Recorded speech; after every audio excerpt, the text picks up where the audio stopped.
What's going on, everyone, and welcome to episode number 105 of TXR, the Xbox Roundtable, a place to kick back, relax, and just pop a cold one and listen to the Emerald Ensemble talk. I am your host, Invader, and I'm raring to kick off tonight's horror show. Definitely a lot to discuss from the world of gaming. And you know what? Like, the industry is just jam-packed full of topics. Been a crazy week. But first, let me introduce tonight's spooky panel. Jeremy, how you been, bud? Good, man. We have Wi-Fi. We finally have Wi-Fi. Thank God. Yeah, definitely. We definitely missed you last week, and we're glad to have you back. Next up, Tim Dog. Ready to talk games, my friend? Yeah, Halloween! I'm sensing a pattern here. I went to an actual haunted house in Virginia City. It's about 14 miles from Ennis, and they did a really good job. It was great. But you said 14 miles from what? Penn? From Ennis. Oh, Ennis. okay. No, Ennis? Anus. Your anus. Oh, okay. Yeah, they did a great Somebody job. went to Uranus? Oh, too good. Megatron, excited to talk games tonight, my friend? Definitely. A lot of big stuff came out in recent days. So, yeah, let's go. Yeah, let's talk pussy. I mean, cats. Black pussy. All right. Okay. Last show I was on, somebody He's started not playing kidding Barry either, White. folks. He's not Fucking kidding. Cats. Come on, you guys. He's talking about a feline that I own that's been tugging at my cords. Whoa. Ooh. That's not a euphemism either. I don't know, guys. Getting spicy. All right, Southie, how's things on the west side? Everything's beautiful, my friend. How about you? How's everybody doing? I missed you guys last week. I'd say everybody's doing pretty well. How's everybody in the chat doing? We got people just coming in. Shizno Elite, Midway 7 Monster, thanks for joining us, everyone. Centurion, you looking forward to tonight's show? Oh, definitely. Been looking forward to TXR all week. And it's okay, Megatron. Cats pull on my heartstrings, too. Yeah. Meow. Enough about cats. All right. And we're just waiting for Shock. He may not be able to join us this evening, but we still got a full crew and a jam-packed show. So let's get into tonight's first topic, fellas. And Obsidian's The Outer Worlds is finally out now. You know, I've been hearing generally good things about the game. It has also been reviewing really well, with Metacritic sitting at, well, let's see, the Xbox One's at 85, PS4 is 86, and PC's at 82. So overall, some pretty favorable numbers here. And I'm working my way through it now. And I know a few other panel members have been too. Guys, what are your thoughts and impressions on the game so far? Do you think that Microsoft have a gem on their hands? Well, I'm actually too early into the game. I'm probably about 2 hours into it. And I also can't give it a complete review right now, but the game's great. You know, it's very polished. It's a solid action RPG, you know, for Xbox, PlayStation, and PC. What I really liked and enjoy about the game is, you know, the world's pretty realized. I mean, it's between its characters, the settings, and options. It's actually a really realized world. It's really fleshed out, huh? Yeah, it is actually. Obsidian's known for that, and they're known for, like, you know, their writings in game, which is apparent in, like, their characters and dialogue. But I don't want to ruin anything for the players. Hey, is it me or like the first person you come into when you get into the cave when you first start the game? Yeah. Don't you want to? I immediately wanted to call his ass a profligate. Now, if you're a Fallout fan, you know what I'm talking about. But yeah, like that's the first thing, because that's the way they talk. It just reminded me of Fallout New Vegas. Like immediately, I couldn't get that out of my mind. But again, I don't want to ruin anything for anybody. But early on, you get like an access to a ship, and the AI in there is fucking hilarious. I was dying. It's hilarious. It's pretty weird. Yeah. It's pretty on the nose. Yeah, but 2 hours. Ada. Yeah. Oh, yeah. Exactly. I haven't had the opportunity to play, unfortunately, because I was so tired from the work week that I fell asleep while it was on the title screen. So that's about as far as I got. Sounds like me So- last week. But I definitely think it's a win for Xbox. It shows what Obsidian's capable of, and especially next gen. But I think when Yeah. Phil purchased Obsidian, I think he's seen like the talent and portfolio that they had. This is without major funds for being a AAA studio. But I think in the end, he envisioned them being a powerhouse in the industry to compete with the likes of like Bethesda and stuff like that. But I think Obsidian is in a good spot. I think Xbox is in a good spot obtaining Obsidian, and I think it's just an overall win. Well, and it's funny you mentioned that because I was just talking to Invader before we went on, or before everybody joined, and bring it back to Fallout and Bethesda, like it just seemed like Obsidian had was that their original what's it called? Their damn it, what the hell was I later? What was I saying? It was the same no, well, not the concept, but the engine, the same engine. Like, was that their proprietary engine before Bethesda got a hold of it? Because I mean, you could tell it's a Fallout engine. Yeah, it's definitely the Fallout engine. So I didn't know if they took Bethesda's engine or it was vice versa. I think it's Unreal Engine 4, so it could be just very similar workings. Like the tools that they use, right? Yeah, right. But you could tell the same. You know what I mean? The same people made the same games. This is definitely Fallout, and as people say, in outer space. Yeah, definitely. So for me, I'm about 12 hours in. I'm a level 7. I'm taking the game really. Taking it, doing everything, reading everything, listening to everything, and I have to say, like Jeremy said, they really got themselves a good one here. I mean, to consider they did this with a pretty, not a huge amount of people working on it. Probably there was a Kickstarter to begin with, and then private. Yeah, well, weren't they going bankrupt a couple of years ago? Yeah, they were in trouble. Yeah, this was crowdfunded, and then they got hooked up with private division. Well, ironically enough, they had issues with Microsoft too because they canceled way back when. Yeah, 2000. They were supposed to have a launch game or a game for the new Xbox One. It fell through. They had some hard times. This was kind of their rebirth.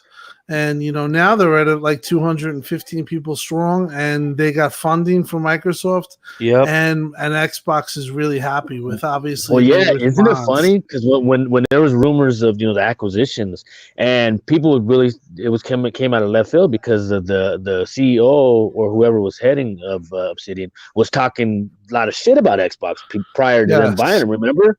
Yeah, and so that's why it was a surprise because they're like, wait a minute, there was a lot of bad blood going back to what you're saying, Tim, about that game that was that was canceled. So however they overcame those, I guess money cures all. I think they swifted out. Like the guy that was pissed off kind of left, and like it kind of worked itself out where they got themselves, I guess, back into a working relationship. But people who were criticizing XO18, you have to realize when you have an announcement like this, and now you look at how it came about. Now it's established IP that now Xbox owns. So Outer Worlds 2 is from via Matt Booty and Microsoft is going to be just on an Xbox platform. So we keep complaining about games, and now here you got another new IP that's added to Xbox Game Studios, and I'm told that this type of stuff just wait because Microsoft's really behind these developers. They're really helping them. They're giving them a lot of money to do a lot of things with not the biggest of teams. Well, but they're trying to do it. They're trying to do it with these smaller, studios, AAA type ideas, within a smaller studio. So this is just a really good sign. And wouldn't you agree that Obsidian has the talent like Bethesda? Just not the abundance of it. It just have talent. It's the same people. It's like this. Right. Listen, the game is very similar to Fallout. You play that, you play this. And this is just, for me, it's more appealing because I just love like outer space stuff. Now, Anything wasn't that's outer Absolutely. space. wasn't Obsidian the original creators of Fallout? I believe so. Yeah. Yeah, and then they kind of hit the ground running with Fallout New Vegas, which is considered one of the best Fallout titles, and they wanted to continue making Fallout games, but obviously we could kind of see what Bethesda has done to the brand. That's a story for another moment.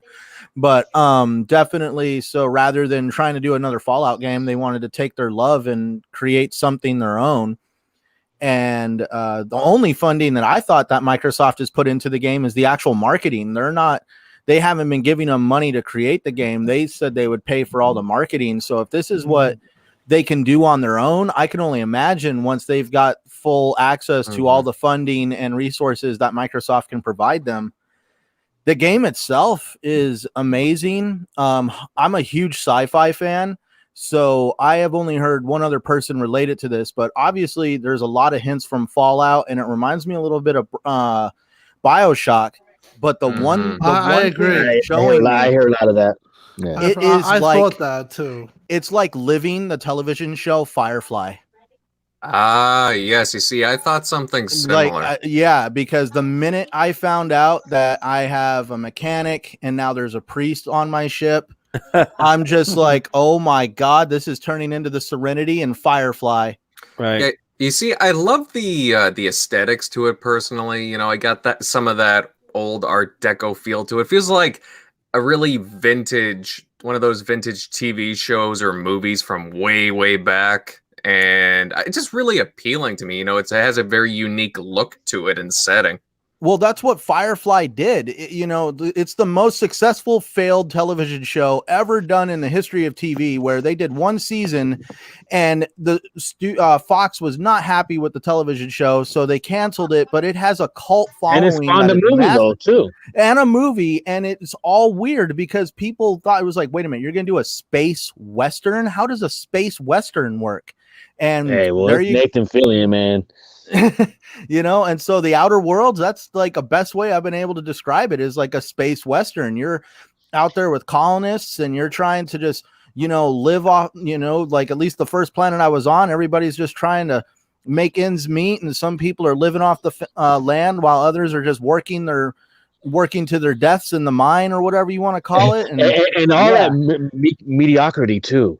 Because if you notice, like everybody's job title is like the scumbag beneath the scum. Yeah. You know what I mean? We're like, what the hell? Like they're really aspiring to, be the best they can, aren't they? Yeah, a lot of funny stuff too. You'll see, like they'll talk about the corporation, the big corporation, Spacer, and I was laughing because I was reading some of Spacer. It sounds like infomercials. right. But Spacer is the big corporation. But I thought. Like some of the stuff that I've noticed that's unique about the game that I felt like it has a very witty side. Like there's times where either when I was reading the corporate emails of Spacer, that how that just the way they worded, I thought it was very funny because I've seen corporations do that. And just some of the things that they say and like pass off make you laugh. It's like you're just laughing, which is also cool. Well, again, they have some of the most talented writers in the business. If you guys have played Knights of the Old Republic, the Sith Lords, I mean that was a masterpiece in terms of its the dialogue. Great game. And the written dialogue in the game, and it's shown here with this game, The Outer Worlds.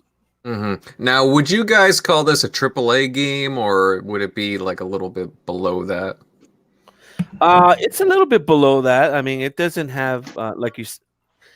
I don't think it has the aesthetics of a AAA exclusive or a AAA game. You see it in some of the artwork. It's not as detailed as it should be, but not that it's bad. It's pretty close. You imagine, game because exactly. Well, I mean, there's nothing wrong with the game. It's a little smaller scale than again, like everybody compares it to Fallout, right? But it's obviously Fallout's such a grand universe. They have like hundreds of people working on it, whereas well, this had about more polish. Yeah, this has a lot of stuff to it, man. Mhm. This It is a does. very Hey, deep can you game. imagine though? Because like the Xbox, their funds really didn't go for much, because you got to imagine when Xbox acquired Obsidian, the game was pretty much done. So it Mhm. Yeah. just went into, if anything, they just polished, put money in it just to polish it and finish the game to get it shipped. hmm Because Like these games they take like 6 years to make. You know what I mean? So Yeah. the game was probably done by the time Xbox acquired the studio, and then to go from there, it's pretty impressive. Well, Yeah. they're supposed to have 3 in development. They're going to have Pillars of Eternity 3, supposedly Outer Worlds, obviously, and its sequel. And there's supposedly another unknown RPG project they're working on as we speak that Microsoft also liked when they saw the purchase, or when it came about. They were also impressed with that. So yeah, this is a huge, a huge get for Xbox, and I expect with the success, you're going to see Obsidian grow even more. They're about at like 215 people. They just hired some people they're looking to hire, Right. but And just like isn't it nice to be talking games and not the bullshit and yeah. drama? Just to be Well, excited about now games. everyone's talking about Game Pass. Like, how are the developers going to survive? Like, that's basically the talk of the town, is because Xbox. Listen, if this game had gotten a 60, 68, 67, people would just make fun of it and say, "Look, another Xbox studio that's pushing out games." Being that this pushed out an 86, I think, Open Critic score, which is a combination of PC, PS4, and Xbox. You got some real quality, quality, fanfare there, and everyone that's playing it. I mean, you just see all the comments. Everyone's just like, "Wow, this is what we wanted. This is the type of game." It's just, it scratches an itch that a lot of gamers have. I mean, there's nothing like these type of games. I could play this game for probably, and I'm going to probably 80 hours, and Yeah. be happy with it. You know what? And I know we keep bringing up Fallout and everything because I mean, obviously the DNA is right there, but I haven't heard as soon as Fallout 76 came out, I mean, almost immediately you heard the people were disappointed and everything. I haven't seen that many people disappointed with this game so far. I hear a lot of positive, comments, and people enjoying the hell out of the game so far. So Yeah. that's good. I'm really glad. Absolutely. And it just makes you kind of wonder because RPGs, they've always been people have wanted Xbox to address that. They missed out a chance on BioWare years back, and now they finally have Obsidian, which is seen as a real powerhouse when it comes to upcoming RPGs, guys. I think it's a smart purchase. I think The Outer Worlds is going to be a gem, and I can't wait to see what the future has in store for this studio. Well said. Hey, isn't it funny you brought up BioWare and all the last couple games that come out would really shit the bed. Now and looking back, was it really like a good decision not to buy them, or Well, you think because they didn't? I think with the powers that be that were in charge of Xbox at that time when BioWare was up for sale wouldn't have not known what to do with them. Good point. Well, yeah, was it close to being signed though? I remember the story, but how close did it get? Did it ever really get off the ground, or was Xbox really seriously considering them? As far as I know, they were, and then obviously it didn't happen. But it just makes does EA not give them the funding to polish their games? Because I mean that's basically what the problem is when it comes to BioWare now is the polish and the bugs. Yeah, I think EA had a lot to do with them pushing their hand on them. I mean, you look at their last game, Anthem, and it's nothing like what they've made in the past. So I do think that EA, with their pushing the business model on them, kind of hurt them. Yeah, they have an extreme timetable that they like to stick to for their games. Yeah. And that's where developer crunch comes in. There was huge miscommunication issues. Like if you read some of the stuff on Anthem, most of the developers had no idea what game they were creating until the fake trailer that was shown at E3 that showed a game that was completely different than the product we got. Right. Yeah, Right, I read that. And but to be fair, that's the way games come together. I mean, it's a jumbled mess. You have one side working another. I'm glad you there was mentioned no that, Jeremy, because the same thing happened with the Cyberpunk. Last year's E3, they didn't know what they were making last year's E3. That game's gonna be a fucking masterpiece. Right. But you already know that. The guys over at CD Projekt Red collectively knew they had no idea what they were making. When it came to Anthem, you had one guy who knew he was making plants, but no idea what kind of game for. One person making wildlife, another person making terrain. There was no communication at all between these developers and what they were actually creating. And then the big thing was, for some reason, EA likes to force the Frostbite engine on developers that can't seem to argue for themselves. And when you're trying to use a engine that wasn't exactly designed for a looter shooter to be used for a looter shooter, that was the other problem. They had people that are meant for telling stories trying to create a looter shooter. Right. And you look also at the problems they had with Mass Effect. In Andromeda was the same thing, miscommunication, a lot of outsourcing of the so they would have like facial animations, they would have people come in, and a lot of the game got put on the cutting room floor, right? Right. In the end, the game was a half-baked animal. Outsourcing is not an issue unless you're communicating. I mean, look at Moon You're not communicating. The outsourcing her. Well, what happened with Mass Effect, if you remember, they outsourced to this firm, and whatever the case, remember the faces and the eyeballs, the googly eyeballs, and the exaggerated mouth. That was from the studio that was outsourced, and he was saying, it is a lot of miscommunication and stuff like that. Right. Centurion was saying, that can screw things up, when. Oh, there was some biasness behind those animations because Horizon Zero Dawn did the same thing. Right. Well, that game that was pushed out and that got killed for it. Unfortunately, it was a victim of circumstances. Same thing happened with that game that just came out, the biker game. What was it? Days Gone. Days Gone. Yeah, same thing. I mean, all the bugs and people, like the guy flying down from space and beneath the earth and everything else. Like, I think it happens to a lot of games. Yeah, some games people choose to get upset about it, though. That's the weird thing. Yeah, no, absolutely. All right, guys, we'll move on to our next topic, and we're going to talk about Mixer. And Mixer just keeps scooping up streaming talent from Twitch like anything these days. And a few days ago, Shroud was announced that he's moving away from Twitch and joining Mixer, another huge name in gaming. He's known for streaming Counter-Strike. And to add to this, it looks like more are coming over to Mixer. A few hours ago. Yeah, it looks like a Destiny streamer by the name of Gothalion. He's said that he's going to be streaming exclusively on Mixer as well. So it's looking like Mixer is really attracting like all kinds of these big Twitch names. Do you think that are they attracting them, or is Microsoft? It's a mixture. They're paying. It's a mixture of both. Okay, number one is Mixer's appealing because it's less restrictive. You can do more on your channel. You can do a lot more on your channel. Everything that you want to do as a creator, you can do it. But I would say that Mixer couldn't compete with Twitch. They couldn't compete at that point because of the huge names.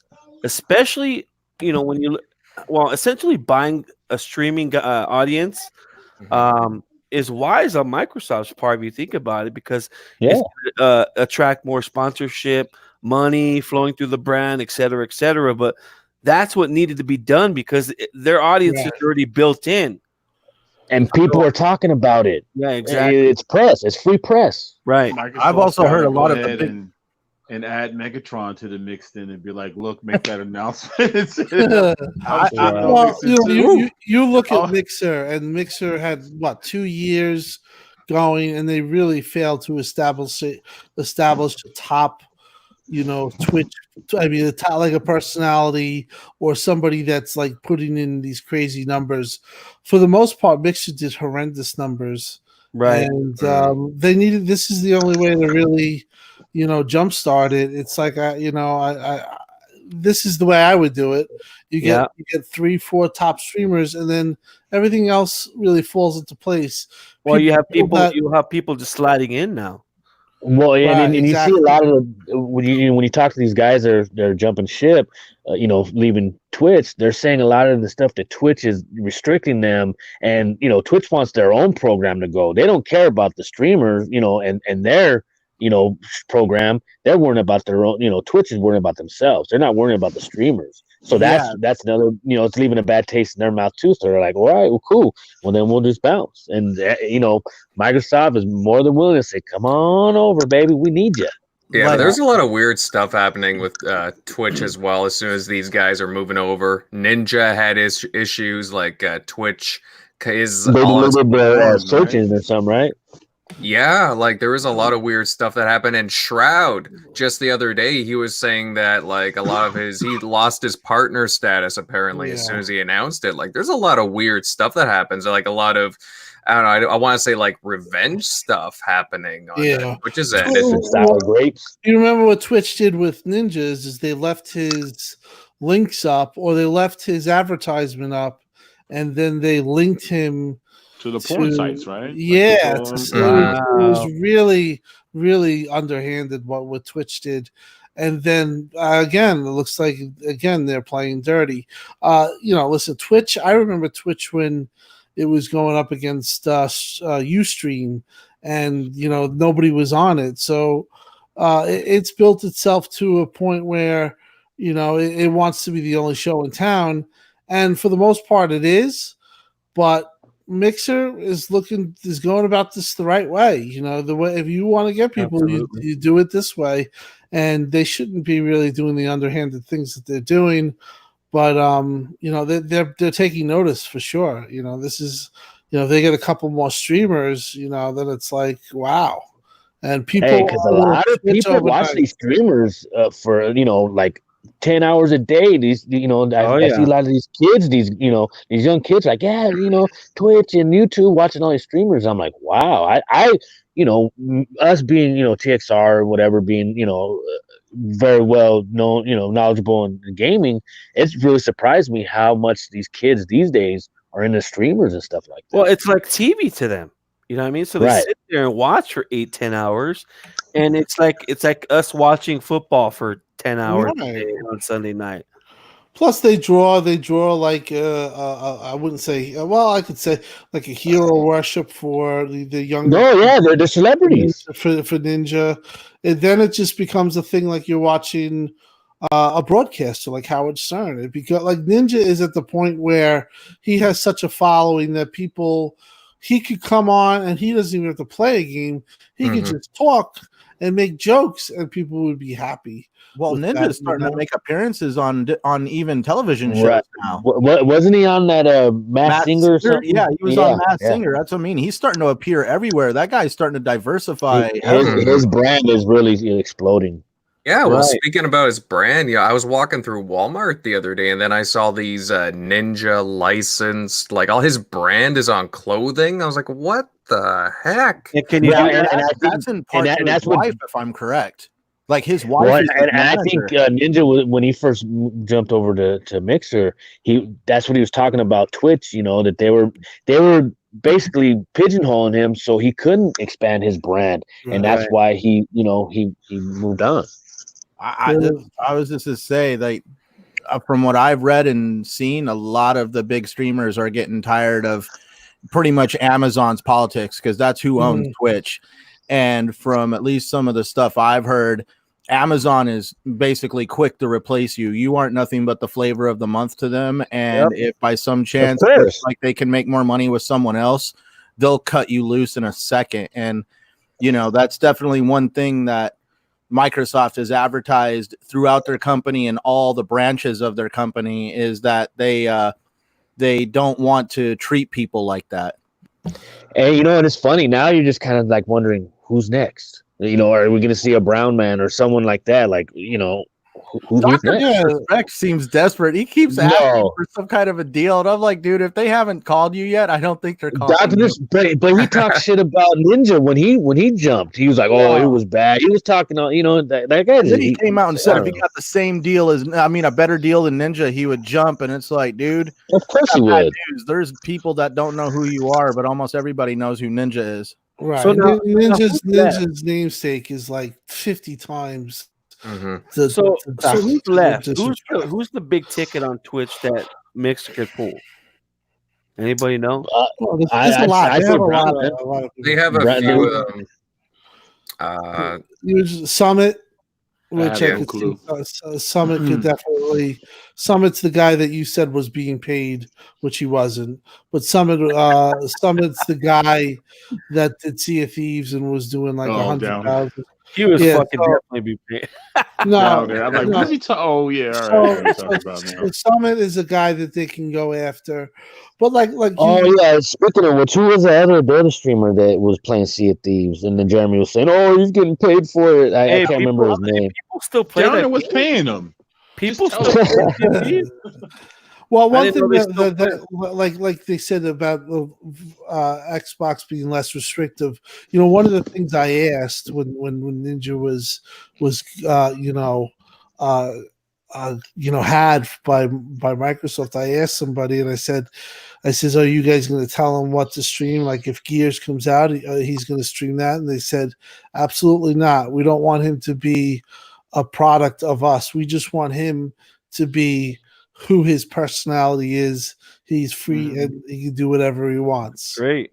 So that's a big selling card. Good sign. Especially, I think that Twitch got to the point where they thought they were the only show in town, and they were putting these restrictive stuff on probably Ninja and other streamers. And now in this competition, that's what's the best thing for these guys. Is it me, or is I see a lot of correlation to how the ID program for Xbox. It reminds me of that, how that was just an unmitigated disaster when the Xbox One came out, to how they just worked on it, and just, I mean, now you hear nothing but praises. So it just seems like that's like just a telltale sign that like that's how Mixer's being run now, all because of the independent people. They want to nurture it and not hinder it. Yeah, something upwards of 1.2 billion, I think, was put into ID at Xbox. The ID, yeah. So I know we're going a little off. Fan of I know we're going a mine. little off topic, but I was Tim. You could vouch for me on this. I've always said that ID at Xbox, especially what's his name's doing, is nothing short of amazing. He's the one consistent for the last 4 years. Yeah. Chris Charlie, yeah, he's the one consistent at Xbox. He's been great for 4 years. Yeah. Still producing stuff. After parties coming up. There's a lot of games that these little gems. But you're right, Chris. After party is going to be big, man. I still want my damn last night. Yeah. I still went last night. I heard that studio was in trouble. A whole bunch of stuff going on over there. But last night was Cuphead. Look at Cuphead. They delivered Cuphead. I mean, listen, Chris. Like Jeremy said, it has been the shining light through a generation where everything went wrong for Xbox. That was the one consistent. And it, like I said, it just seemed like that was a model to every, the whole Xbox kind of followed by was the ID, program. Yeah, let's expand on this. So the shit show that it was, now it's a beacon of light, and now it just seems like every other program is kind of following that same mold. Yeah, like let's expand on this, guys, because we were going to say this for later, but since we brought it up, the ID at Xbox program, it has proven to be a big success, and it started in 2014. I know originally a lot of indie game developers weren't too keen on the Xbox One at first, but Chris Charla, as Jeremy was saying, he's the director there at ID at Xbox, and he's been a big part of bringing indie developers to the program and to Xbox. And yeah, we've seen games like Inside, Super Hot, obviously Cuphead, After Parties coming. Like we've seen a lot of wonderful games, indie titles come, and they paid. Yeah, they spent $1.2 billion. That's a heck of a lot of money going to these indie developers from Xbox. And do you think that ID at Xbox has done a really good job of getting games on the platform?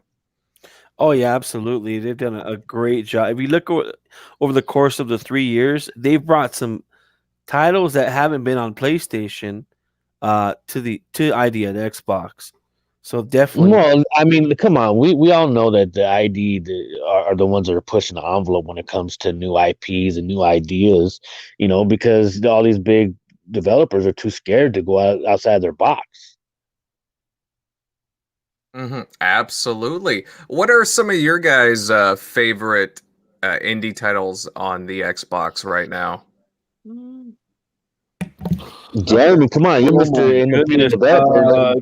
Well, of course, you got to go with the IDAR, even though it's old. Come on, you got to go with IDAR. But I sucked at it, completely sucked at it. So I didn't, I really couldn't get into it. IDAR too. That's yes, a great they game. are. What else? Go with Inside. You love Layers of Fear. Yeah, this was before. Layers of Fear 2 was great. Force, Oxen Free was fun. No, real. Oxen Free Super was hot. super hot. Cuphead was probably the biggest. I mean, that game was huge. Well, Cuphead's very special. Cuphead's a very special game, like they worked in tandem with Microsoft there, Right. and like they're actually, I think a few of the devs, like I know that a few of them work like It was like far brothers. away. Yeah, But- it was two people at once. Yeah, they're two brothers, right? Yeah, because remember, they actually hand drew everything of that whole the game. It was crazy. Yeah, a few of the devs actually, if I'm not mistaken, they don't live too far from me. I'd love to get them on the show sometime. And it's funny what I was saying about the Xbox and they're nurturing. That's what is Studio MDHR? Is that the name of them? Yeah, what they did with them, MDHR, right? I mean, wow, they really took these guys and seen their vision, and they just let that flower just blossom. Well, they knew the game was special, so I had asked Chris on the show what was the thing that made you guys make it exclusive, and he wouldn't answer it. But obviously they locked it down. But when you look at the start of this generation, where Sony was championing two things, they were championing power, and they were also championing indie developers. Remember, we love indie developers. Well, and that's what I'm saying. When Xbox One came out first, they tripped all over themselves. Right, because ID at Xbox wasn't started. So what happened was there was a spot from 2013 to early 2014 that ID at Xbox was beginning to get going, and then there was controversy because they weren't the restrictions. There was because there was like, well, if you're on Xbox, you can only be on Xbox, and this and that, and these teams, like a lot of them are like under 10 people, so they didn't have that kind of. So really they faced. Didn't ID at Xbox? Didn't they spawn the preview program too? Wasn't it all integrated into one? Or no, I don't think so. I think I think it was at the same time. Like the preview started, but the idea at Xbox was mentioned at the launch, and Xbox got a lot of heat, but people didn't realize that Xbox had Xbox Arcade with the 360 era. So this is nothing new. It's just that, like everything else with Xbox, with the start of the gen, they got caught with their pants down, and they didn't have any really support with indie developers. And I remember making the point was people care most about AAA. They don't really people don't really, they like their indie games, but it's not why you buy a system, and I still hold by that. Right. But what happened is that was used as a big calling card for PlayStation and helped them. And now you look at the situation, and Xbox is like full on, fully backed, 1.2 billion on indie games. Yeah. Their games are coming out all the time. Charla, as known as is referred to as the All-Star, because he just like Jeremy pointed out, had an unbelievable gen. They're fully behind it now. Sony's kind of like, hey, we're taking a backseat. We're really about these, blockbuster, AAA, single player driven or story driven Oh, but experience. before though, Sony was like, we're all for the indie Yes, game. we love That's where we indie. make our money. We'll make more money off an indie game than they will off a AAA game. That was their whole thing. Right. There's also Game Pass, which a lot of independent developers are viewing as what is being called the gateway to the console gaming space. Right. Well, see, and that's funny you bring that up because also games with gold. How many games with gold were for independent games? Mhm. And because you think a lot of these people wouldn't play these games and they gave them away for obviously for free. And we always wondered, well, how much money do they get? If they're giving them for games with gold, how much is the developer getting per game or per person or whatever? We'll probably never know. But at the same time, it's like, well, and this, people wouldn't be playing these games because they'd have to buy them. So they're getting in people's hands, and people are playing it because games with gold and Game Pass now. What developer was it that said that Game Pass actually tripled his game sales because word of mouth of people playing Game Pass spread it to So like independent developers are seeing Game Pass as a way of getting their name out there in the console space, because back in the day a lot of independent games were restricted to the PC space just because of how easy it was to get a game on PC. Game Pass just makes it extremely easy to get a game on console now and distribute it out there. And through word of mouth, it's actually increasing sales on other platforms because people are talking about it. Well, you talked about the accessibility of the PC, but developers who are registered with the program ID at Xbox, they got a free development kit or two at no cost to them. That's right. So I think that was launch, right? Yeah. Right. So I think that was beneficial, obviously, for the boost of the program. Yeah, but they had their hiccups with that as well. You know what I mean? Because in order to get those developer kits, they needed to have these certain guidelines, and that like what was that one guy that made Brad? What the hell was that? Brad Rodell.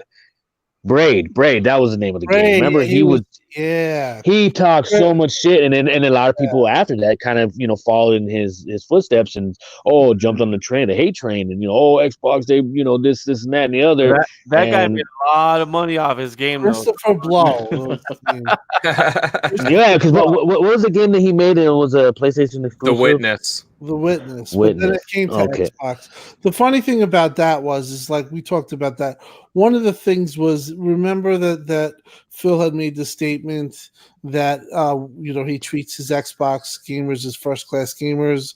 Yeah. So one of the things was like a restriction for these developers was, if you're going to make the game at launch for Xbox, you have to have something unique to it, whether it be a character, or if you can't do it on time, just add something of likeness or something that would be different than the other versions. And a lot of the other developers, a lot of the indie developers were like how are we supposed to do this? We're small.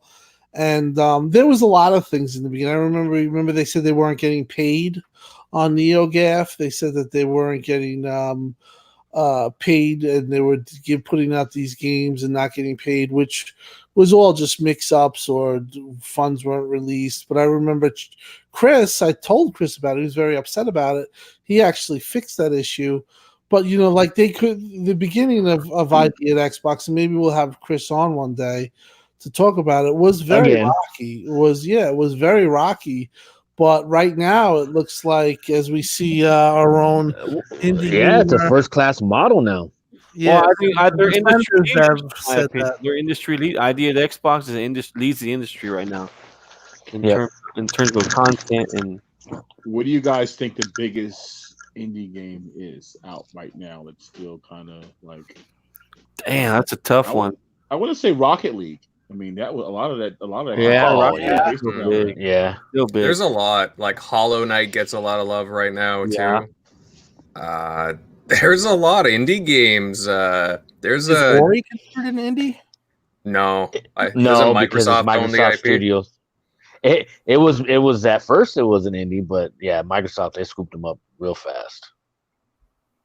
Shout out to Absolutely. everybody in the chat. What's up, Hebot? We didn't Yeah. forget about you guys. We see you.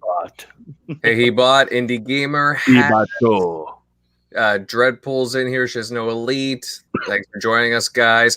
All right, fellas, let's move on. And wow, it looks like Bethesda just can't do anything right with Fallout 76. And a few days ago, they announced Fallout First, a premium membership for Fallout 76 that you pay, well, basically $100 a year for. And players are pissed, considering how they've delayed free updates like NPCs and other improvements promised months ago. And not only that, but players who have purchased the membership already have experienced a lot of issues, like private worlds seem open and different loot being already grabbed and so on. There's like a myriad of problems. So things haven't been going well. So guys, how do you feel about this? Was this just a really bad PR move by? Can I hop in on this? Of Of course. Take this. Well, I'm just wondering if you guys did you know how Bethesda dropped the ball on this one too when it comes to marketing? How? Please explain. Take it away. Go to falloutfirst.com, but type out the word first. Like spell the word. Oh yeah, I know what you're wasn't talking about. Website. Wasn't it a fan that took that? It was a fan, arrow? and he created the most derogatory, and it looks professionally polished. It looks like Bethesda made it, but I mean, like the Fallout FU first.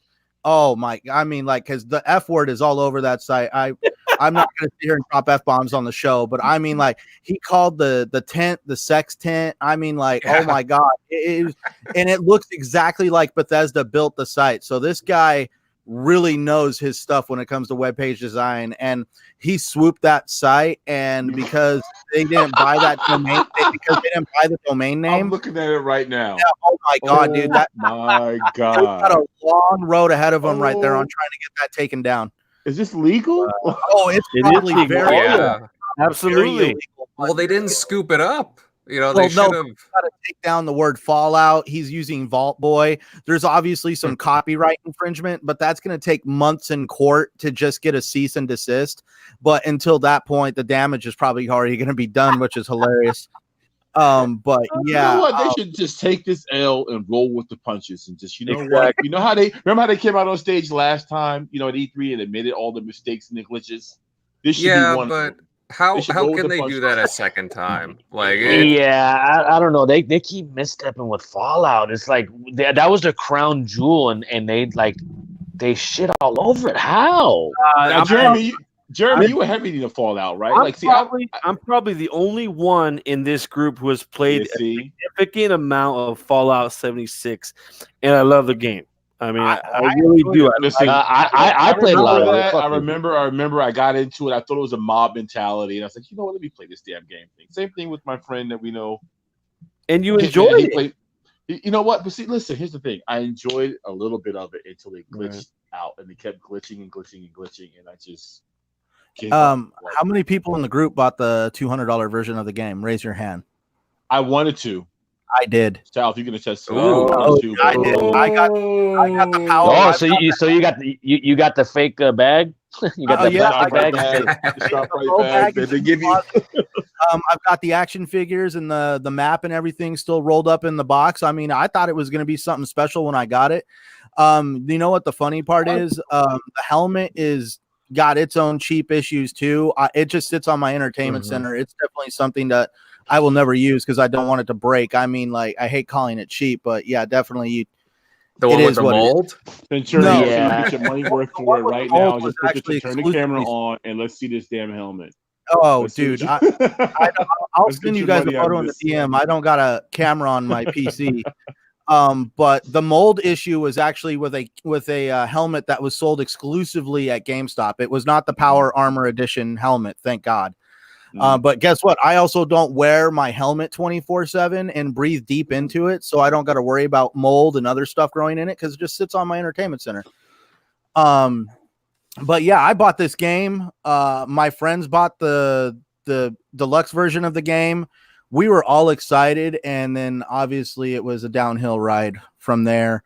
I was hoping they would right the ship, kind of like ZeniMax did with ESO, because we saw how ESO started out as a huge debacle, and now years later, it's a living, breathing world. Don't get me wrong, it's not perfect, but it's nowhere on the scale of Fallout 76, and I was really hoping they'd be able to do that too, but they just completely shit the bed. Oh man, it really bothers me because I'm such a Fallout fan. And take me home. Well, let me ask you a question. That's right. Remember thinking that? Don't you think that they have a plan? Like that they have some type of plan with this? Yeah, but every plan they do is falling, just backfiring on them. I agree. Like I remember when they had Fallout 4 was to pay $100 a year, right? Yeah, that's it. And like $100 a year, like every studio want their monthly subscriptions now. I mean, shit, as it is in the next 5 years, everyone's gonna be paying $1,000 every month for everybody's fucking Game Pass. You know what I mean? It's gonna be ridiculous. But where does it end? I mean, the question now is, can the franchise be saved? Is there enough? Do they still have enough? Oh, this Fallout 5 would be huge. Oh, it'll be no. You know what? They're gonna have to pull an Assassin's Creed and let it. Yeah, but look at what Outer Worlds is doing right now, right? So now you got. Well, I feel like that's the competition. We should be concerned about anything. It's the fate of Elder Scrolls. Yeah, well, listen, I think Elder Scrolls 2. I think you could have actually all three. These games are not made; they're few and far between. I think the thinking with this, as has also said, one of the comments he made, that Todd Howard said it was 10 times more details at E3. But I think for this Fallout 76, I think what they want is a bridge to Fallout 5. And they feel that they still have something salvageable with Fallout 76. I mean, you hear Jeremy, and I've heard other people say that the game is actually good. If they can get the bugs fixed, it's a really good game. So that's where I think that they stand. Whether or not it's going to be something that's beneficial is a whole different story. I have the feeling of the panel that this is a disaster. This is not good. To play devil's advocate, I do want to point out one thing that I do agree with a couple people. Name one Fallout game that is bug free. Now, of course. Well, yeah, even Obsidian, New Vegas was a disaster. When it comes to bugs, I mean, it literally broke the game for me twice. With the bugs. Again, to be fair, there's no game that's going to be bug free, especially these giant open world games. But it looks bad when you announce this subscription service, this membership, on or around the same day that a competing game in the genre, The Outer Worlds, is coming out. It's coming out you can get it again for, on Xbox Game Pass for, let's say, $1 or whatever. And that goes in day one. And then you're announcing a $100 membership. The optics don't look good. Yeah. It's now, they need to put Fallout 76 on Game Pass. They need to kind of win their fans back, because if they do that, just make it free to play. Or they could do that, but if they do that, but then the subscription thing, people are still gonna be pissed off about loot boxes or loot crates and everything else. No matter what, it's gonna be bad. So they need to give, like I said, their fans a bone and give the game out for a month or two. I think it's going to go to Game Pass. I'm already starting to see it in stores for $20 on sale. Yeah. And also Elder Scrolls Online, I hate to keep bringing it up, but that's part of Game Pass. So it is not unheard of for a Bethesda Max MMO to be put in Game Pass. And so definitely. Bethesda and Xbox have a really good working relationship. I agree. I have to say something. I think it's probably going to happen. I think it needs to. I think it's probably going to happen. Just because of that relationship. Well, Timmy, like you said, do they have a plan? I think this is like a bailout. You know what I mean? Todd's gonna have to call Phil and be like, hey, brother, you need to bail me out, man. We kind of we bit off more than we can chew with this subscription and because like you said, day one you already heard about people say I bought the subscription. And then somebody on my friends list could just jump in my world, and I'm like, hell, I just paid $100 for this, and you guys are just piggybacking off me? Hell no free rides. Well, not only that, the scrap box eats your scrap. Like you're paying for infinite amount of storage for scrap, and it's getting lost. They said they can't recover it. Yeah, they can't recover. They don't even know where it went. And sextents, don't forget that. Right. If I was Phil Spencer and I had the Microsoft checkbook and Todd Howard called me, I'd answer the phone going, "So you ready to sell?" Oh, yeah, hey, I know that. I don't think there's enough zeros on that checkbook to to be able to fill that. They're chipping away at however many zeros they can get because Bethesda was the company, the saviors of the single player experience at the beginning of this generation, and now they're CD Projekt Red. Well, let me ask you guys a question: how big of a deal would it be if that game went into Game Pass with the subscription? Oh, dude, it would yeah. I don't think it'd matter at all. Have a good core of people who still play the game and support the game. It's not like Fallout 76 is dying, or else I don't think this subscription would exist. I mean, because it's not this subscription is definitely not attracting new people. That's for sure. So why would you release something like that if it's going to backfire? Unless they're stupid about it. Well, and then that's another reason to put it back on put it on Game Pass, because you can still sell that subscription and just add to their what they call it, white whales. Timmy, is that what they call them, the whales? A whale is somebody that the companies refer right. It spends a lot of money. Right. All right. Speaking of whales, Mr. Megatron. Oh, here we go with this. How much money? I want to know right now. How much money have you spent on Gears Pop? Oh my! I want you to tell me right now. And I want the truth. I want the truth and nothing but the truth. I can't lie, bro. I spent. I'm in the 2 range. Wow! You're in how much? No, $2,000. No, not that. 200. Yeah. Really? I'm about 60. I'm buzzing around there. I'm buzzing about 450. Really? What level are you? Listen, I'm on the accessibility. This is why I think xCloud is going to take off, because if I had xCloud, I wouldn't be playing Pop. But I put more time in Gears Pop than I did Gears of War 5. 4K 60.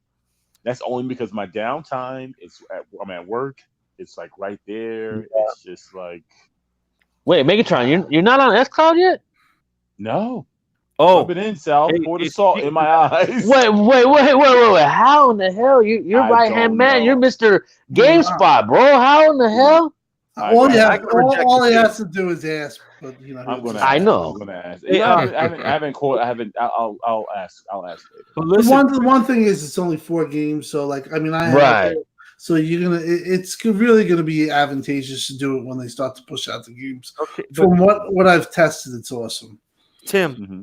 Yeah, I can confirm that my son has a cheap Android phone. It's really, it's really old, and the experience is amazing, even on a cheap Android phone. And I'm not talking about a Galaxy. I'm not talking about an older Note. I'm talking about a off-brand, with a Nexus version. I don't know. It's a cheap phone, but it's an excellent service, even if you have a cheap phone. Yeah. Amen. I just need a damn holder, the connection for the controller. Where do you get those, man? I don't know. Probably Amazon. You can get them on Amazon. They sell these cheap little plastic ones that actually work really well. And you can get a 2. I think they sell 2 and 4 bunches for $10. Oh, okay, that's not bad. Not bad at all. Or You guys. or you can get the new still version on the Microsoft website. It's a still version for $10. But you You only get guys want and the your one that Gears pop. rotates the weight of the control, the cell phone, like right above the controller. I saw that one. So it kind of moves, it swivels in and out. That's Yeah. kind of one that I want. But Gears All Pop right. is a fun damn game, damn it. And I'm like number 2 right now in that list of special Cool. people. Megatron, for the record, I'm disappointed how much you spent in Gears Pop. Well, I guess I'm a fraud. I've never played Gears Pop. It's fun. Either. It's fun. You want to? I'll play a couple hours of it. I play the slots sometimes. I put in about 200 through. I wouldn't say through the last 2 years. I probably put $200 into just the slots. Like I like the slots, and I like sometimes playing it on the phone. So you know what? It's my money, and I can do what I want. That's right, baby. Yeah, that's a Timmy I love. Jeremy, you're getting called out, by the way, in the chat. Stop it, Downer. We know you have $200, bro. Well, Downer, how much did you wait? Downer, how more, right? How much did you know? Downer, how much did you spend on that game from the CD Projekt Red? My god, game? I spent over $700. Gwent, $700 on that game. There you go. Wow. I remember him. He's like, I'm gonna kill myself. I just spent another 500. Yeah. I spent $350. Hey, that's why he exiled himself to fucking Montana. Yeah. I remember when they announced the Gears Pop on E3 stage, and I'm like, no way. Like, I thought they were going to announce like something else, and just like, and I mean, lo and behold, I'm loving this game. Oh, it's a great game. It's a great game. Is it me, or is Gears Pop myself. kind of like a test drive to what they're going to do with other games coming, in the future? So This may be how these studios are getting funded. These studios are probably getting funded this way, probably, because this is it, man. This is a gold mine for them. Well, remember, it started with Fallout Shelter, remember? I know we keep bringing Fallout back, but Fallout Shelter was huge. It was huge. Yeah. Still is huge. That's what she said. Well, yeah, because Yes, I am. Oh yeah. Jeremy, sometimes at night I can still feel it. Anyway. All right, fellas, and I'm going to move on to another very significant piece of news, and things are not looking too good for Ubisoft right now.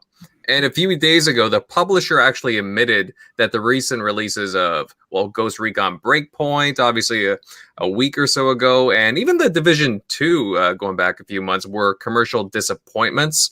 And now their games are being delayed, like games that were supposed to come out within the next few months, like Watch Dogs Legions, Rainbow Six Quarantine, and even Gods and Monsters are all going to be getting delayed significantly. So, guys, what are your thoughts on Ubisoft pushing back their games back several months? This is kind of a big deal. Well, Microsoft's getting ready to announce that they're going to acquire them at the next. Oh God! Yeah, right. If Megatron had his way, Xbox would buy every major studio out there. We'll start with Bungie first, and then we'll go on to the other. Yeah, I know. You got that. Hey, he sleeps with that under his pillow. Please, I do. I do. He says it every night before he goes to bed. Please let them buy Bungie. Please, hey, that's his nightly prayer. Lord, please. But no, like with the whole Ubisoft thing, this is where complacency bites you in the ass. Yep. Yeah. No, I don't think.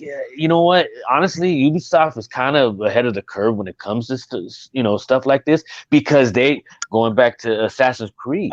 Remember when they yeah. Hey, they were pumping them out yearly, and it just started to decline, and people were starting saying, "What the hell is this trash?" It's just it just seems like DLC. Mm-hmm. So they said, "You know what? Okay, we're gonna hold it back." What did 2 years they held it back, and they came back with the last 2 Assassin's Creeds were beautiful and very, very well received. So I think they have to do the same thing with the Assassin's Creed as they do with the Ghost Recon's Division, and games like that. That's what I meant by complacency, is just because you slap the name Assassin's Creed or Tom Clancy on the box, or you just can't be complacent and being, oh, they're going to love these games. It's what they But want. let me go on record and say I enjoyed Division 2. I really enjoyed Ghost Recon Breakpoint. But I see what people are saying about the grinds and, having to be online. It's kind of tedious. Oh, I bought them both day one. Well, I didn't get Breakpoint day one, but I bought it the week it came out. I got I won it. I competed for that. You won it, right? Yeah, I won it. And I mean, I was like listening to that show. I really wanted that game because it was I either win it or I'm going to buy it. And I was so excited to win it on Wilmy Hood's show, gaming outside the box. Mm-hmm. Nice. Shout out to them. Mm-hmm. Nice. No, absolutely. But yeah, they're delaying some big games, guys. I mean, Watch Dogs Legions was right around the corner, technically. Well, coming around a couple of months, and everything's being pushed back basically to the next quarter. But you know what? That's good though. That just means that they're internally they're humble. They say, okay, we got to do better. We don't see EA doing this. EA never did. They're like, oh, we'll just push it out. Who cares? We don't care if we sell 5 copies. You know what I mean? We're going to push it out. Oh, totally. To fix a problem, you need to first admit that there is a problem. Right. Oh, absolutely. What was it as well? Far Cry New Dawn as well, I believe, came out earlier in the year, and it just got kind of mediocre reviews as well, kind of seen as Far Cry. And that was another one that, it just seemed like they were starting to water it down. Far Cry and Assassin's Creed, they were just, yearly, pumping them out. And it just seemed like it was just DLC. I enjoyed New Dawn, and also to play advocate on that one. That game was $40. So it's not like they were out there trying to charge $60 and slap, there's like, hey, this is a brand new game. Yeah, it kind of came off as an expansion. And it was sort of priced as such. Well, it was polished. The game was super polished. Oh yeah, and it actually had a decent story. Like it closed it out, because at the end of it all, you're just like, wait a minute, that's it? I'm just going to be trapped in the bunker with the father. I don't get to find out what happens, and it actually closed it out. Thanks for depending.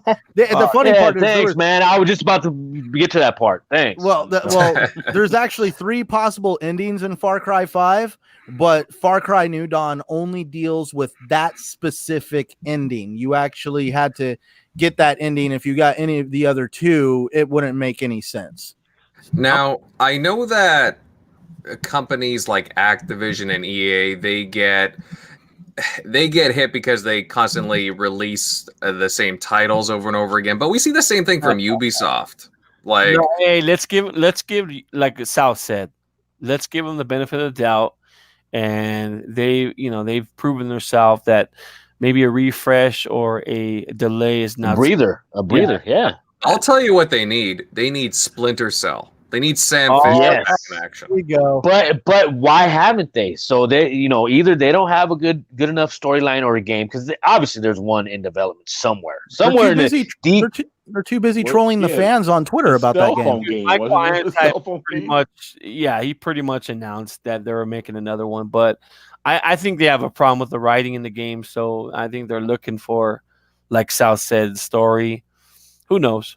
I heard they had a hard time you trying can't to just make throw it fit anything that model of games as a service, or basically trying to figure out how do we fit microtransactions into this game.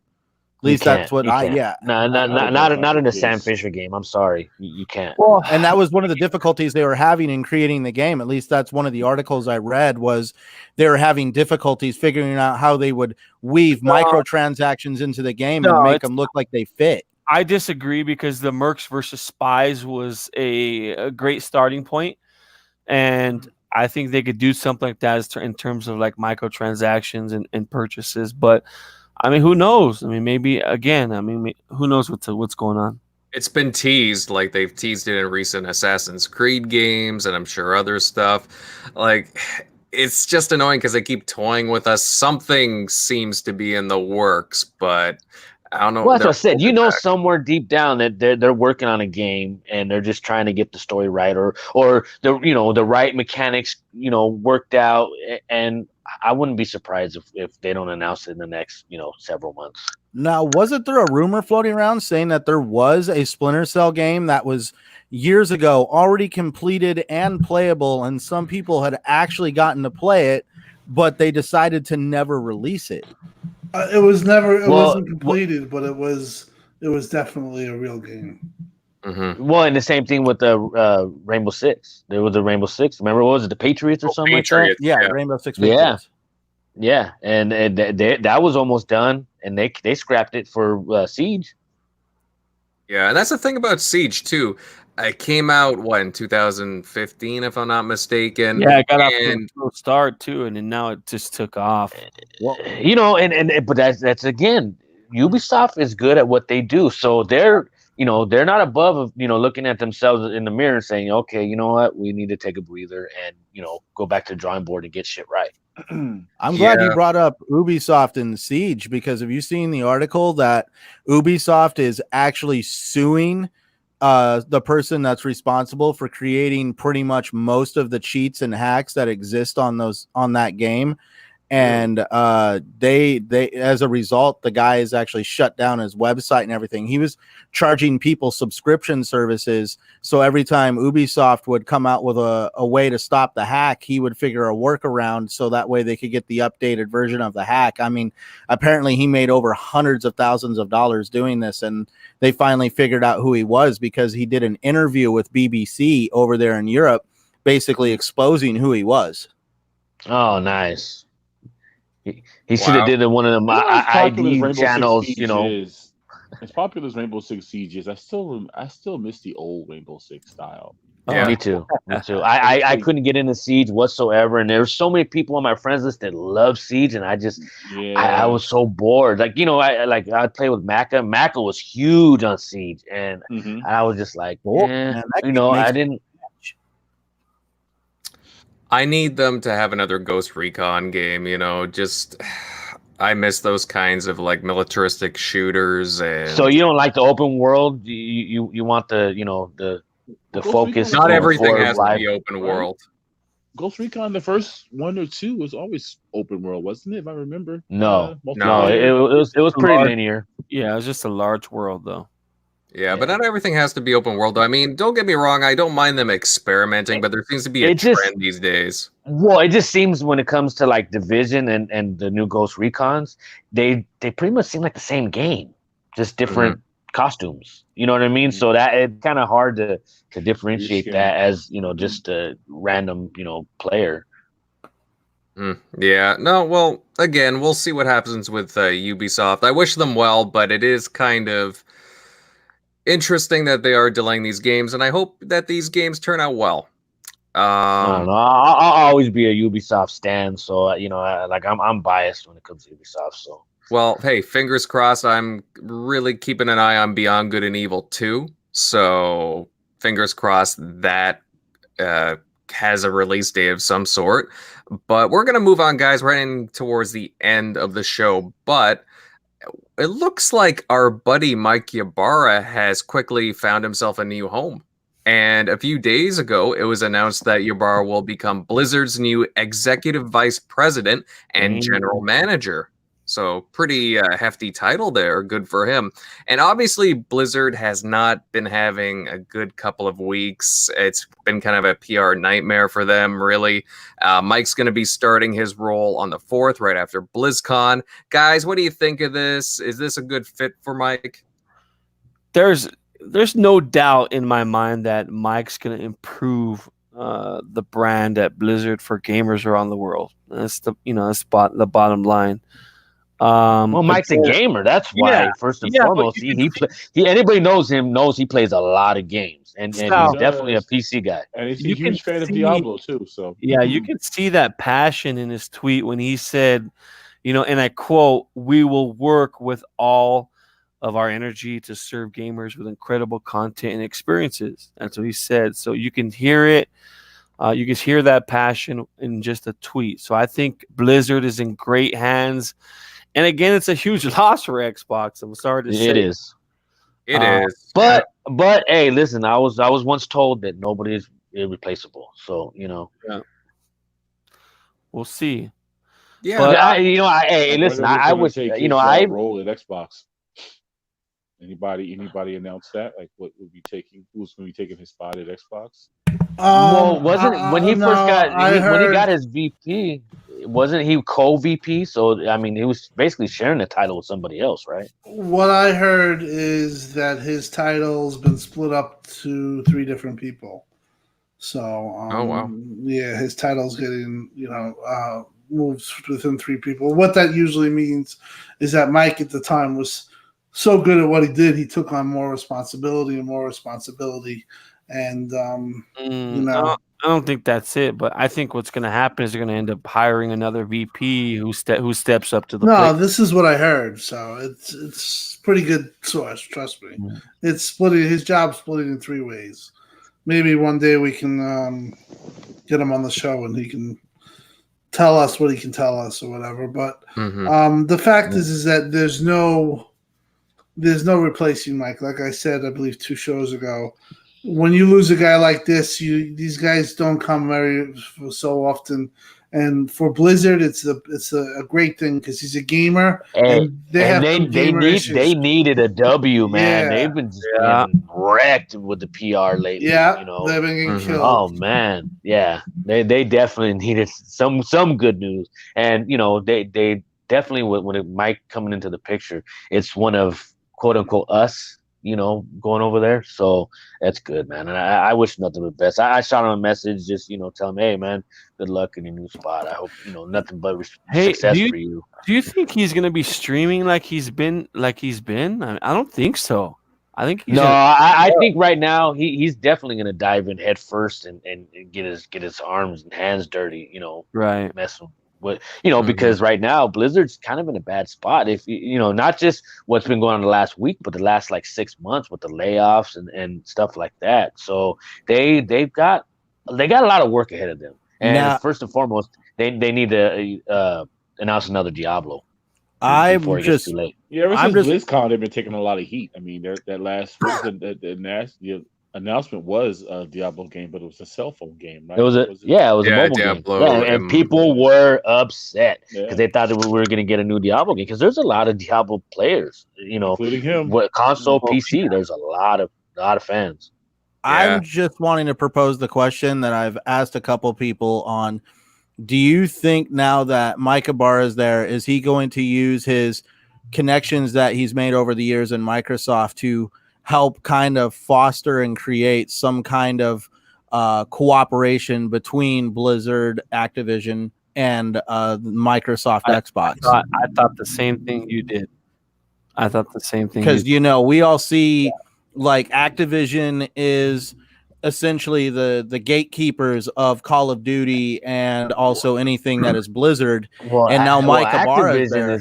It's kind of like the big evil, you know what I mean? It's the evil empire when it comes to like video games. If you notice that, so many people Activision is all about the dollar. So going back to Megatron's favorite Bungie, they couldn't wait to get out of their deal with Activision. So they've probably found a good guy to help kind of help stave off some of that stigma that they've created for themselves. But that's only as long as Activision and the powers that be are willing to listen to Mike Ybarra, because look at what he can do. That guy is very vocal in the community. He's made really good connections with people in the community. So he could definitely help with that word of mouth of kind of actually fixing the brand. And not to mention, he could also kind of open dialogue with Microsoft and Activision on how to get some of the marketing rights back to some of these games and getting marketing rights for some of the games that Blizzard is already cooking up. Like if they are making Diablo 4, wouldn't it be great if by some chance Microsoft was marketing that game themselves, saying, hey, we're going to play I could see Diablo 4 on Xbox and PC. Wait a minute. Haas, aka OG Neutral Gamer, is this a typo? Almost 5,000 hours in Diablo 3. I think he's serious, actually. Oh, dude, he probably sounds like my brother. My brother has done every the game's character like and 5 maxed years out every old. single character. South, Yeah. 5,000 That's not- hours. That's not bad. Hey, I had Get a job. 2,000 hours in Destiny. Holy shit. Yeah, well, apparently with the whole BlizzCon thing, there's been supposed leaks, and they appear to be real. We might be getting an Overwatch 2, Diablo 4, and Diablo 2 remastered. So that would be pretty but big people for them. really now. What was the game that was in Orange Box? What was that? A Half-Life. Half-Life. Half-Life. Everybody wants Portal. the damn Half-Life. Mhm. Yeah, well, yeah, Portal to a certain extent, but yeah, Half-Life. That's like the golden unicorn. You know what I mean? Like everyone's just like they can't wait to finally hear something about that, and I don't think it's ever going to happen. Oh, we'll see what happens there. I mean, I would like a Left 4 Dead 3 personally, and a Portal 3. Yeah, Actually, definitely. a lot of 3s going on. That's the thing. Valve can't get to 3s for whatever reason. Well, it's true. Well, just like some Half-Life 3. say, Xbox can't get to 2. Oh. I could make that joke. All I right, love cut him. Xbox. That's it. But He's done. Off with his head. I'm gonna have to put you in the studio, Centurion. I'm sorry. Put him on Hey, I'm timeout. only going off of popular word of mouth. I played State of Decay 2. There's definitely some 2s there, but not as many as people would like. Well, we will probably see a 3 No, with you're that right. one. Let's call State of Decay 1.5 because that's what it is. Yeah, right. Tim Dog dropped out. I thought he really clipped me. No, he's just in a state of leaving right now. All right, guys. Well, tell you what, we'll move on and let's talk Halloween because Halloween is nearly upon us, and we had already touched on this last week, but some members weren't here. What games would you recommend to viewers for Halloween? Any good Halloween-themed games, for example? Yes. This is probably the best Halloween game you can ever play, and it's probably one of the best games ever made. And I'm gonna have to go with Silent Hill 2. I thought for sure he's going to say Sea of Thieves, but okay. No. Silent Hill 2 is scary. Trick or treat. Probably to this day the scariest game ever made, with probably one of the greatest stories in gaming ever. Leave your jaw drop to the floor once you complete the game. Well, what was that Silent Hill for the PlayStation? Remember they had that little demo. What was it? That everyone was going that's on what about? Kojima was involved with that. With Shyamalan. Yeah, Kojima.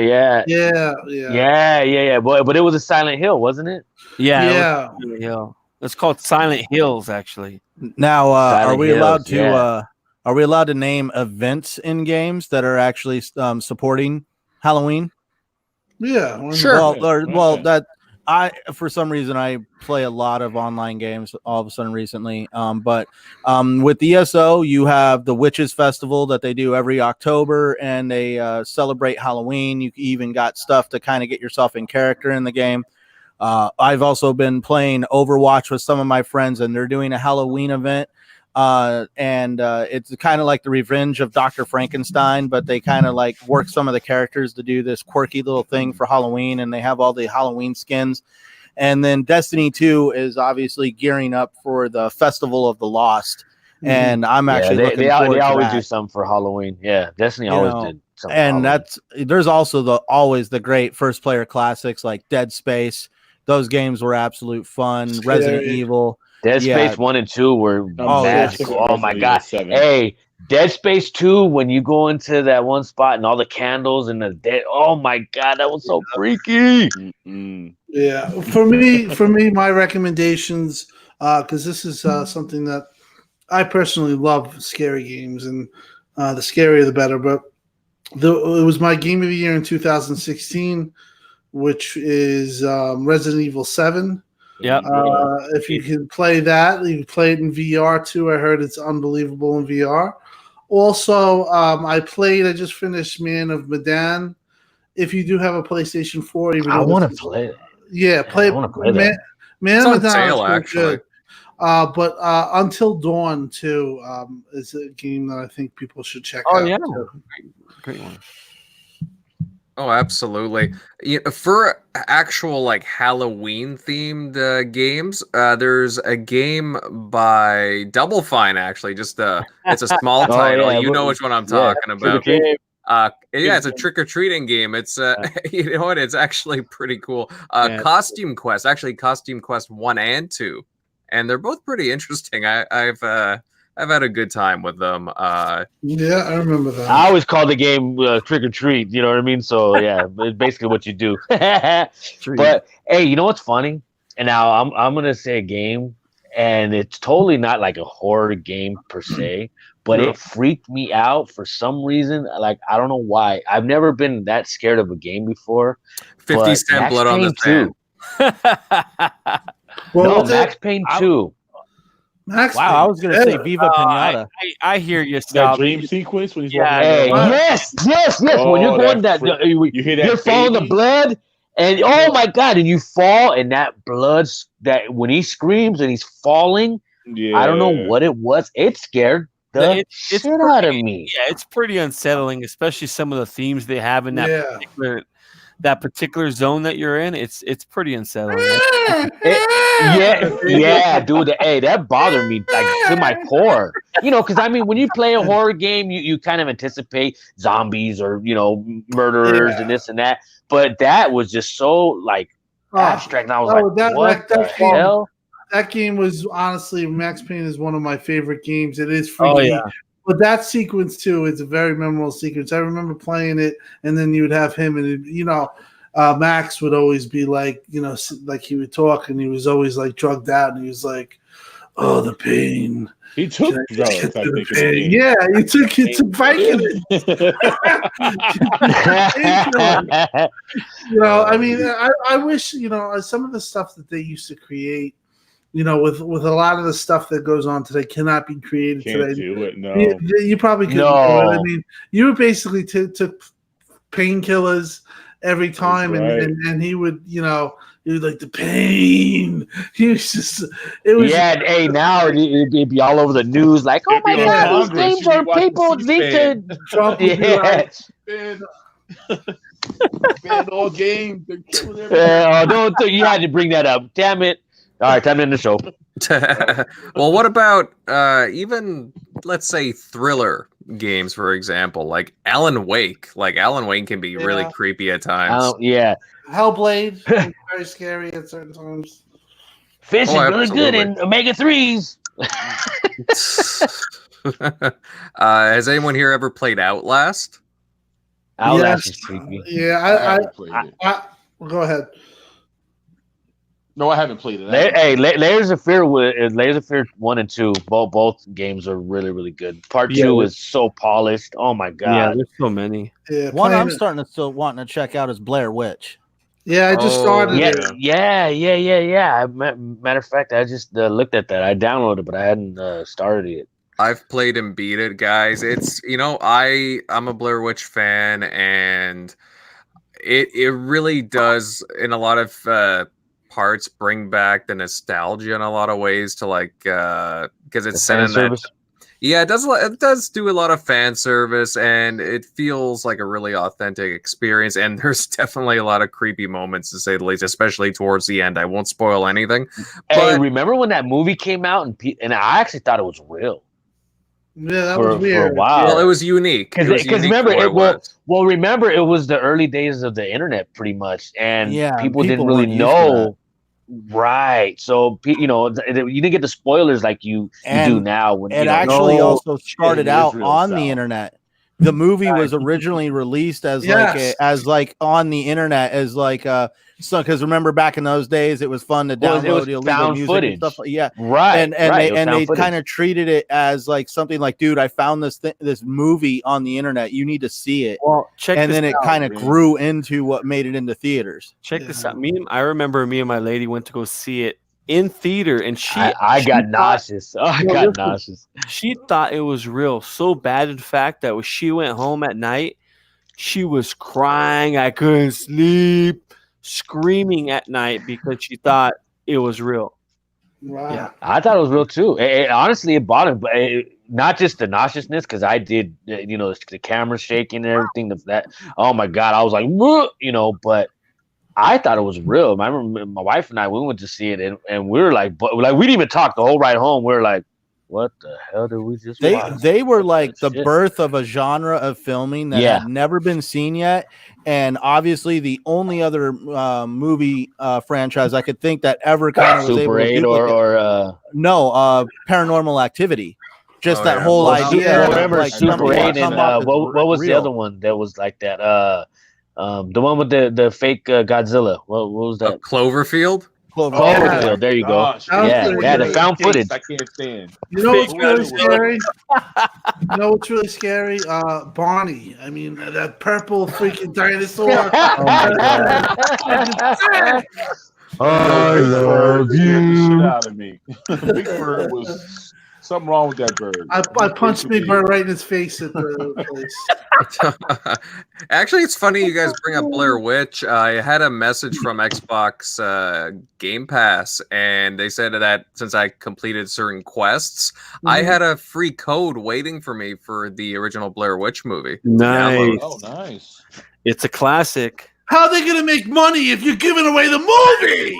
All right, so, Right? so real quick, since this is the show right before Halloween, anyway, we won't maybe do one before that. Then, so for me, Resident Evil 7 takes the cake for the scariest game. Period. So, what's everyone's scariest movie? Like, real quick, for me, it's gonna be The Haunting of Emily Rose or Exorcist. Listen. Oh yeah, of course, The Exorcist. But I don't normally get unnerved. I don't get unnerved with scary movies. Okay, but something about, I don't know if it's the music or sound effects, but Conjuring 2 scared the shit out of me. I don't know why, but when I'm watching it, I get anxious, and I never get like that during movies ever. Yeah, But I remember. no reason. You asked me to cuddle and stuff. I was like, "What the hell's wrong with this guy?" Yeah, like, I need a cuddle. And The Conjuring, it didn't really bother me too much. Hey, you know what really bothered me is that damn movie Teeth. Jacob's Ladder is a really screwed up. That was creepy. Yeah, not the new one, the OG from the 80s. Yeah, that the was OG. creepy. Yeah, the new one. First Pet Cemetery. When that little kid got out that was scary. That was scary. You're right. Hey, you know what's fun? Hey, you mentioned that the Pet Cemetery. Well, when I was 8 years old, my my apartment burned down, and we ended up moving by Yosemite. So if you don't, California, I live in Southern California. Well, we moved up to the middle of nowhere, up in the mountains, right?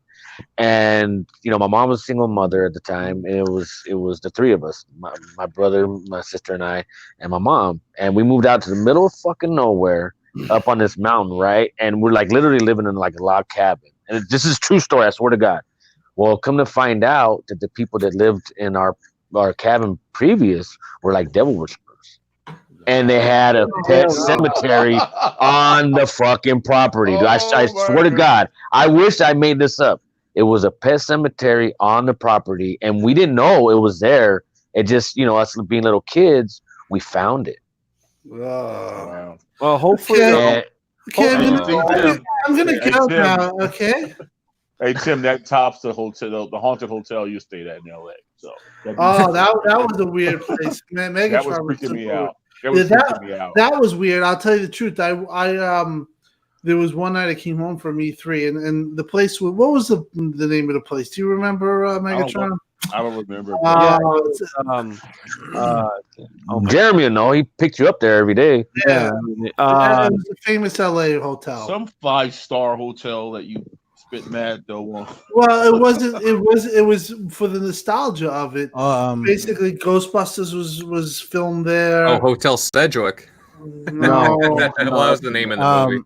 So I might as well just hop in on this. You guys might understand what it's like to live in a small town, especially you, Downer. Do they have streetlights in your town? No, they don't. And that's where, when I was a kid, man, I went to my friend's house, and when you live in a small town, you walk everywhere. And we decided to watch Freddy Krueger or Nightmare on Elm Street, the first one. And then I got to walk home in the middle of the night looking for the chick in the body bag being chased by Freddy Krueger. That totally messed me up. But you guys totally with the whole hotel thing. Dream Warriors was the shit. Right? No, Dream Warriors was actually pretty cool. I remember that one. Hey, that was badass. When they actually whooped Freddy's ass, that was cool. Now, with you guys talking about hotels, like out here in Arizona, about an hour and a half, 2 hours from where I live, there's a place called Jerome, and there's the Jerome Grand Hotel. It's the biggest building in a town of literally a couple hundred people, and it's an old mining town. I mean, literally during the gold rush days, after the gold was found, everybody left, and it basically came to a standstill. But in the middle of this town is the Jerome Grand Hotel, which is a converted Civil War hospital. Oh, and we all know how bad the Civil War got. Oh, and out here in Arizona, not only was the Civil War, but we also had, you know, like the whole incidences with the cavalry and Native Americans and everything else. So that hospital is like literally got some very serious like stuff going on inside it. It's true. And they let people come in there and stay there. I get why you would be scared, but then when you say Jerome, the name throws me off. So I see this dude in a fur coat with a gold suit. You see some brother from the Bronx? Look it up. It's an old mining town, and basically the town was mined so heavily that houses are falling off the side of the mountain because the mining tunnels are giving away. Like I mean, like literally. There's no street light. I mean, stop lamps. Stop lights in the town. There's mirrors. Stop lamps. Wow, we were in the 1800s. Where did that got them stop lamps? A lot of those mining towns that you would flood back in the day because what happens is they would sink if you build on top of them. You try to build a house, it usually just sink down to the ground. Yeah. Well, and the craziest thing about the mining, the mining companies actually had their own currency. They didn't even use dollars or anything like that. They were self-funded and everything else. They did it all themselves. So when the gold was gone or whatever mineral was gone, everything dried up. They were a copper mine and a gold mine, and you can go out there and see the mines, and like there's still the wood structures from the dentist office there. They've turned it into a museum. Mm-hmm. There's even what they call a brothel for everybody. The bunny rats. The brothel still has a name. It's called the House of Joy. Lamar Odom's there right now. Lamar Odom is right there. So, he's there right now. Now it's the House of Pain. Yeah, well, the place that I was, we were in that I think South was there too, was called the Biltmore. Yeah, it's the Biltmore. And so basically, they never changed it, and there is like a lot of stories, but I'll just tell you quickly a quick story. So this is like the third day of E3. Jeremy drops me off. And I'm walking out of the elevator, and there's stairways. That was a weird thing, like the old stairways, but they're open, like there's no door. So I hear a scream when I'm on my third floor, like a weird scream. It was probably me. I said no. I said to myself, you know what? I don't give a crap. I'm going right to my room. I'm not investigating that. And I don't. Timmy said, "I'm gonna order me some in food, and I'm gonna go crash out." Well, no, but like I don't believe in that stuff. But to be honest, when I heard that, I was like, "There's no way I'm just.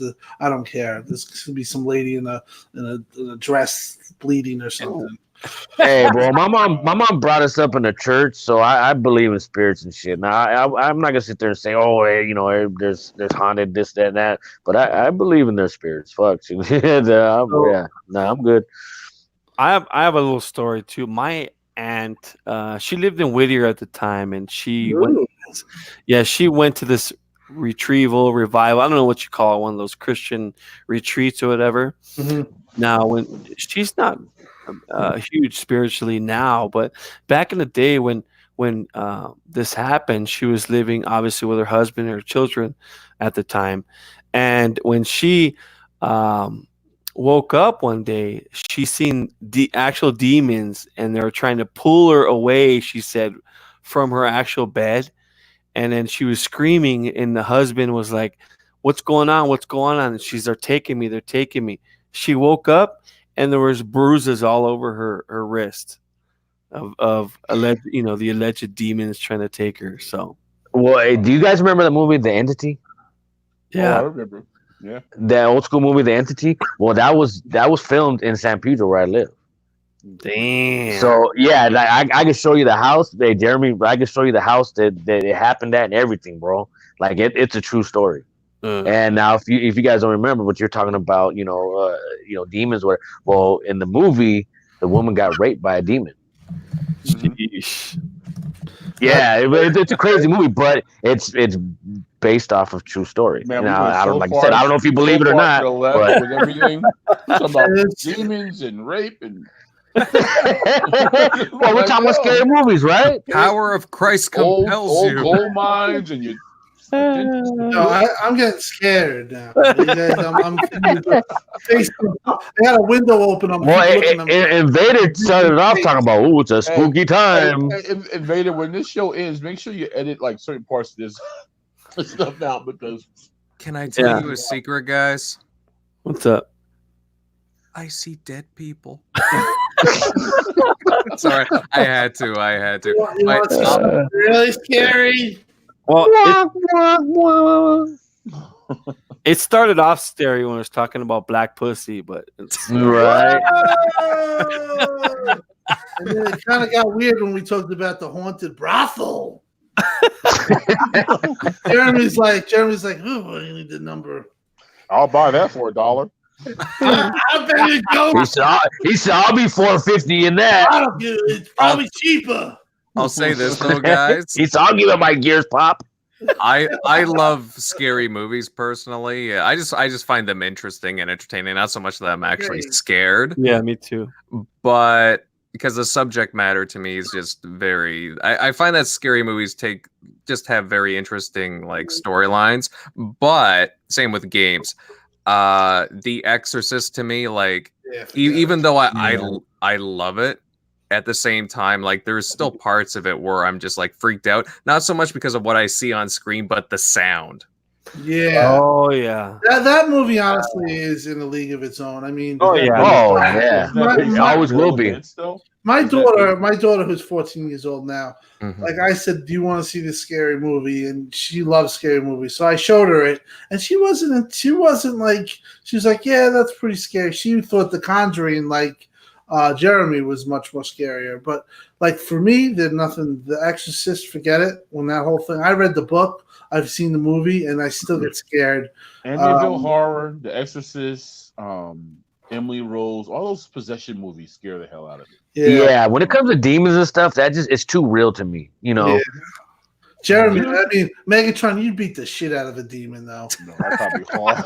Hey, don't forget, it was pretty scary. These last two that just came out, the newest ones. The newest 1 and 2. Yeah, the newest hit was, and I liked it, but 3 hours for that movie is way too long. I at the end of the movie, I was pissed.